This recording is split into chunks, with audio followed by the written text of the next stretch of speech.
जिला कलेक्टर भव्या मित्तल से आपको रूबरू कराएंगे। आपने देखा होगा कि कुछ दिन पूर्व ही घाघरला के वन अतिक्रमणकारियों को खदेड़ने में अपनी अहम भूमिका निभाई थी। उनकी वजह से आज वन अतिक्रमणकारी यहां से भाग गए हैं। 10 किलोमीटर पैदल चलकर वन में भ्रमण कर अतिक्रमण को खदेड़ा था। जी, हम आपसे रूबरू कराएंगे कलेक्टर भव्या मित्तल। जी मैम, बताएं कि आपकी जिंदगी में आप मोटिवेशन कौन था? मेरी ज़िंदगी में मेरे मोटिवेशन के लिए बहुत सारे रोल मॉडल्स रहे हैं। कुछ ऐसे रहे हैं जो मेरे परिवार में ही थे। मेरी मदर भी वर्किंग रही हैं और उन्होंने किसी भी टाइम पे लर्निंग ख़त्म नहीं की थी। हमेशा नया नया सीखना उनकी ज़िंदगी का एक अहम हिस्सा रहा था और उन्होंने भी अपने मास्टर्स 45 की एज में की थी। तो वो भी मुझे काफ़ी प्रेरणा देती थी और देती हैं। और साथ साथ में अगर पब्लिक फिगर्स की बात की जाए तो जो हमारे मेट्रो मैन हैं, जिन्होंने दिल्ली के मेट्रो को भी स्टार्ट किया था, वो एक इंजीनियर भी हैं और साथ में अपने मेट्रो के काम में एक एडमिनिस्ट्रेटर के रूप में भी रहे हैं। तो ई श्रीधरन से भी मैंने काफ़ी प्रेरणा प्राप्त की है। बाकी सीखना मैं कभी ख़त्म नहीं करती हूँ, तो जो भी मुझे आसपास अपने दिखाई देता है, किसी की कोई अच्छी चीज़ें रहती है तो वो भी मेरे लिए एक प्रेरणा का स्रोत रहते हैं। आपको किसने सलाह दी कि आपको कलेक्टर बनना चाहिए?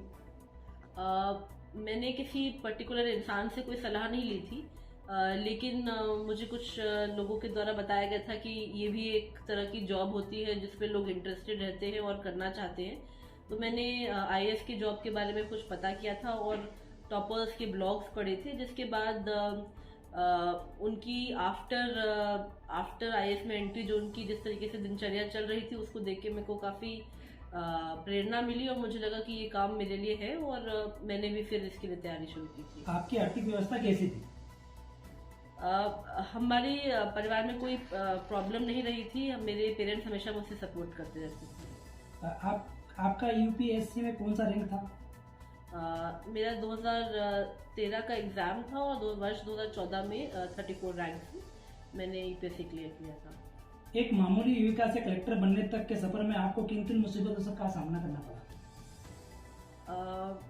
बेसिकली एक तरीके से आप जब इस एडमिनिस्ट्रेटर के रोल में ढलते हैं तो कई सारी चुनौतियों का आपको सामना करना पड़ता है जिसके बारे में आपको पहले कभी अपेक्षा नहीं होती है।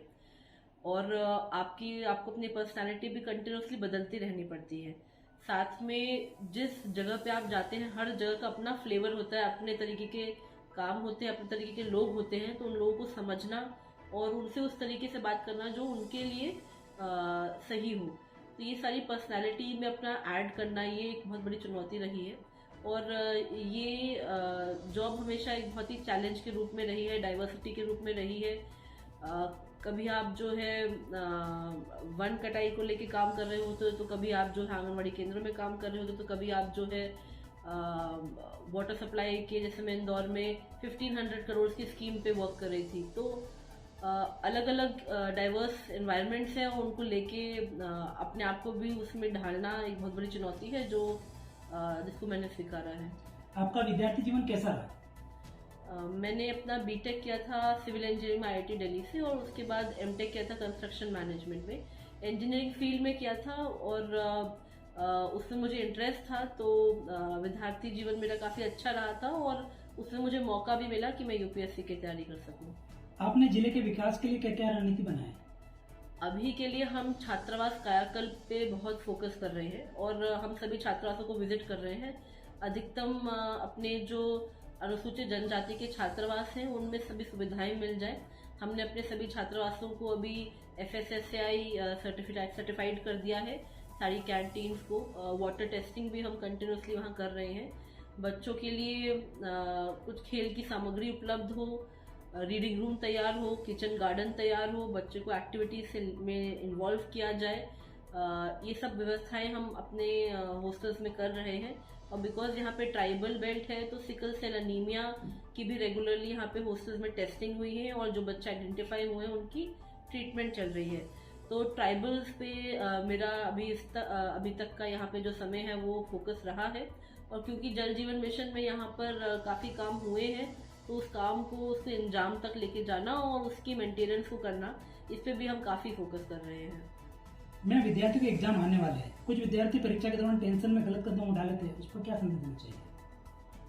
जो विद्यार्थी इतना टेंशन में आ जाते हैं कि उनको लगने लगता है कि यही जीवन का अंत है, उनके लिए मेरी यही अपील होगी कि आपका बहुत बड़े जीवन में ये जो कुछ क्षण है, ये कुछ पल है, ये बहुत ही कम है और बहुत ही कम समय है आपका, जिसमें आपको ये एग्जाम के लिए पढ़ना है और एग्जाम देना है।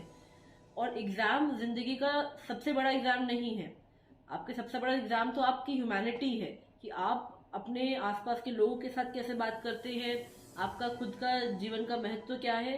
सिर्फ एक एग्जाम को आप अपना सब कुछ समझ के एग्जाम में पास हो जाएंगे, फेल हो जाएंगे, इस चिंता में जो है अपनी जिंदगी को खत्म करना या ऐसे कदम उठाना, ये गलत है। और अपना खुद का महत्व आप खत्म कर रहे हो ये करके। तो अपने आप पे विश्वास रखें और ये भी समझें कि जरूर पढ़ना हमको चाहिए और एग्जाम भी अच्छे से देना चाहिए, पर ये जिंदगी का अंत नहीं है और ये जिंदगी की शुरुआत भी नहीं है। बहुत बार तो आपके एग्जाम्स के बाद, आपकी पढ़ाई खत्म होने के बाद, जब आप खुद ढूंढते हैं अपने अंदर कि मेरी अच्छाई क्या है, मेरा इंटरेस्ट क्या है, वहां से आपकी जिंदगी एक्चुअली खुद अपने पैरों पे आप खड़े होके शुरू कर पाते हैं। मैम, जिले में बहुत से ऐसे हुआ जिनके पास बड़ी बड़ी डिग्रियां हैं लेकिन करने के लिए कुछ भी नहीं है, उनको क्या गाइडलाइंस देना चाहिए? उनको मैं ये कहना चाहूंगी कि शायद आपको समय पे किसी ने गाइड नहीं किया है, क्योंकि डिग्री अकेला प्राप्त करना सही नहीं है। आपको खुद अपने आप से पूछना चाहिए कि मेरा इंटरेस्ट एरिया क्या है।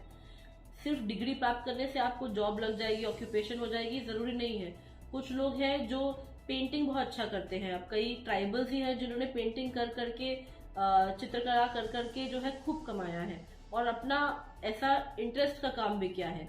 तो अगर आप अपना इंटरेस्ट का काम चुन लें तो आपको काम नहीं लगेगा और उसमें आपको कोई ना कोई स्रोत भी मिल जाएगा जिससे आपको कमाई हो सके। तो सिंपली बिकॉज सभी लोग डिग्री प्राप्त कर रहे हैं, सभी इंजीनियरिंग कर रहे हैं तो इंजीनियरिंग कर लेते हैं, सभी एक डायरेक्शन में जा रहे हैं तो उसी डायरेक्शन में चले जाए, ऐसा जरूरी नहीं है। आप वो काम ढूंढे जिसमें आप अच्छे हैं, ना कि जो आपके पेरेंट्स बोलते हैं या जो आपकी सोसाइटी बोलती है। अगर आपको वो काम मिल गया जिसमें आपको बहुत इंटरेस्ट है तो आप फिर दिन रात कर देंगे उसके लिए और कोई ना कोई अच्छा रास्ता आपको मिल ही जाएगा। इस वक्त हमारे साथ जिला कलेक्टर भव्या मित्तल थी, उनसे चर्चा की गई। उन्होंने बहुत सारे युवाओं को गाइडलाइंस भी दी और अभी एग्जाम आने वाले हैं उनको लेकर भी बच्चों को संदेश दिया है।